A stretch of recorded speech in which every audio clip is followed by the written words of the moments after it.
Mobile پہ لگے فاتح نے ہاتھ جلا کے کہا، گویا مزید اپنے مطالعے میں خلل برداشت نہ کر پا رہا ہو۔ ایڈم اگلے ہی پل باہر تھا، اندر اشر عمارت کی لفٹ کی طرف بڑھتا فون کان سے لگائے مسکراتے ہوئے کہہ رہا تھا، آپ کو برا تو نہیں لگا کاکا؟ ایک ڈنر کا بوجھ ڈال دیا میں نے آپ پہ۔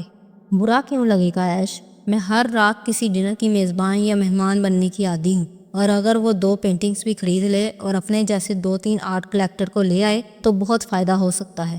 وہ حساب کتاب کر کے کہہ رہی تھی، اور میں جانتی ہوں کہ تم اس میں دلچسپی لے رہے ہو، اس لیے مجھے بھی اب اس میں دلچسپی محسوس ہونے لگی ہے۔ اچھا اتنا شور کیوں ہے آپ کے پیچھے؟ وہ مسکراہٹ دبا کے بولا تھا، چیریٹی ایونٹ پہ آئی ہوئی ہوں، ایک یتیم خانے میں، شام کو وقت پہ پہنچ جانا۔ اچھا، فاتح سے تو مجھے کوئی امید نہیں ہے، مگر اسے بھی آنے پہ مجبور کرنا۔ اسرا نے فون رکھا اور مسکرا کے پیچھے کھڑے لوگوں کی طرف متوجہ ہوئی جو اسی کا انتظار کر رہے تھے۔ وہ ملے طرز کی لمبی قمیض اور اسکرٹ کے اوپر دوپٹہ سر پہ لیے ہوئے تھی۔ ایک اونچی عمارت کے دلان میں وہ کھڑی تھی، سامنے سیڑھیاں تھی جہاں سے ان کو اوپر جانا تھا۔ اس طرف ساتھ چلتے افراد آگے بڑھے تو وہ مسکرا کے ان کی بات سنتی ننگے پیر زینے چلنے لگی۔ دائیں بائیں منتظمین تھی، چند مرد اور خواتین جو اسے وقفے وقفے سے ایونٹ کے بارے میں آگاہ کر رہے تھے۔ فوٹوگرافرز بھی ساتھ ہی اوپر چل رہے تھے۔ وہ اوپری زینے پہ آئی ہی تھی کہ جانے کس طرف سے ایک بچہ بھاگتا ہوا اس کی طرف آیا۔ اس کی رنگت سیاہ اور آنکھیں نیلی تھی۔ اسرا نے اسے نہیں دیکھا۔ وہ مسکرا کے منتظم کی بات سن رہی تھی کہ اس بچے نے اس کا ہاتھ سختی سے پکڑا۔ وہ چونکی، مگر پھر مسکرا کے ذرا سا جھکی تاکہ آہستہ سے اپنا ہاتھ نکال لے۔ دھیان رکھنا، خبردار رہنا۔ وہ اس کے قریب ہو کے اس کی آنکھوں میں دیکھ کے گھرایا تھا۔ اسرا کی مسکراہٹ غائب ہوئی۔ دیگر افراد فوراً اس طرف بڑھے تاکہ اس کو اسرا سے علیحدہ کر سکیں، مگر وہ اس کا ہاتھ جکڑے اس کی آنکھوں میں بنا پلک جھپکے آنکھیں ڈالے گراہٹ کے ساتھ کہتا گیا، ایک چور ہے اور وہ پمبورو شکار بازوں میں سے ہے، اس کو اپنی زندگی میں مت داخل ہونے دینا۔ وہ آئے گی اور تمہارے شوہر کو تمہاری دنیا سے دور لے جائے گی۔ وہ مگر ایک شخص نے اسے زور سے کھینچ لیا تو اس کا ہاتھ اسرا کے ہاتھ سے چھوٹ گیا۔ وہ اسے جھرکتے ہوئے اپنی گرفت میں لیے دور لے جا رہا تھا اور اسرا یک ٹک ادھر دیکھ رہی تھی۔ چند لمحوں کے لیے وہ شل ہو گئی تھی، مگر پھر جبراً مسکرائی اور زیرنے چلنے لگی۔ رنگت ابھی تک قدرے اڑی ہوئی تھی۔ منتظم گھبرا کے معذرت کرنے لگا، یہ احمد ہے، کچھ عرصے سے ذہنی توازن بگڑتا جا رہا ہے اس کا، کہتا ہے اس کو مستقبل کے خواب آتے ہیں، بس میں معافی چاہتا ہوں۔ نہیں، کوئی بات نہیں۔ اس نے گردن موڑ کے اس طرف دیکھا جہاں وہ بچے کو لے کر گئے تھے۔ یہ پمبورو کے آتے ہیں؟ پمبورو لیجنڈ ہے، ایک قدیم داستانوں میں اس کا ذکر آتا ہے۔ ایک جادوگروں یا عاملوں کا گروہ سا تھا شاید، جو اپنے آپ کو پمبورو کہتے تھے، مگر آپ ان باتوں پہ نہ پڑے۔ احمد کا ذہنی توازن درست نہیں ہے۔ وہ اسے تسلی دینے لگا تو وہ گہری سانس لے کر زیرنے چلنے لگی۔ اسے ان حقیقت سے ماورا باتوں پہ ویسے بھی یقین نہیں تھا۔ کوالالمپور کا وہ ایک مصروف بازار تھا۔ درمیان میں اینٹوں کی روش بنی تھی اور دونوں اطراف میں دکانوں کی قطاریں تھیں۔ ان کے برآمدوں میں چھتری والے اسٹال لگے تھے جہاں لوگ رک رک کے خریداری کرتے دکھائی دیتے تھے۔ ایسے میں ایک ریسٹورنٹ کے اندر درمیانی میز پہ ایڈم بیٹھا دکھائی دے رہا تھا۔ سامنے ایک کاریو کٹ والا نوجوان تھا جس سے وہ ممنونیت سے کہہ رہا تھا، شکریہ تم نے میرے لیے وقت نکالا۔ کوئی بات نہیں، میں تو فوج سے چھٹی پہ آیا ہوا تھا، پچھلے ہی ہفتے رینک بھرا ہے۔ تم سناؤ، تم کیا کرتے ہو؟ اس کے انداز میں بے نیازی تھی۔ وہ شاہانہ انداز میں بائیں بازو کرسی کے پیچھے کیے بیٹھا تھا۔ وہ رکا، میں ایک آدمی کا باڈی مین ہوں، چند دن کے لیے۔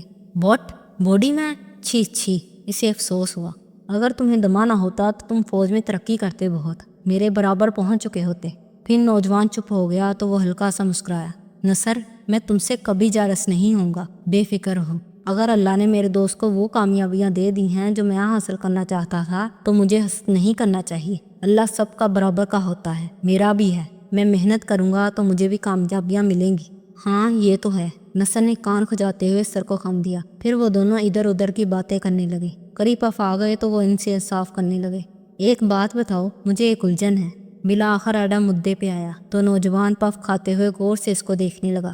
اگر کسی وہ لڑکی کہتے کہتے آدمی بھول گیا، کسی آدمی کو تم 2 مختلف جگہوں پہ 2 مختلف گھڑیوں میں دیکھو تو اس کا کیا مطلب ہوگا؟ یہ تو ان 2 جگہوں پہ منحصر ہے ایڈم۔ کیا؟ وہ سمجھ نہیں پایا۔ اگر کوئی شخص 2 مختلف گھڑیاں بنا کے 2 مختلف جگہوں پہ موجود ہے تو یہ دیکھنا ہوگا کہ ان 2 جگہوں میں کیا مشترک ہے، وہ کس کے آگے پیچھے گھوم رہا ہے۔ ایڈم شل رہ گیا، بالکل شل۔ وہ تو گھڑیوں میں ہی الجھا رہا، یہ خیال ہی نہیں آیا ایک بہت ہائی پروفائل شخص کے گرد۔ ایڈم کی حیرت میں ڈوبی زبان لڑکھڑائی۔ 2 دفعہ میں نے اسے دیکھا ہے، ایک دفعہ نوکر کے روپ میں، ایک دفعہ امیر انسان کے روپ میں۔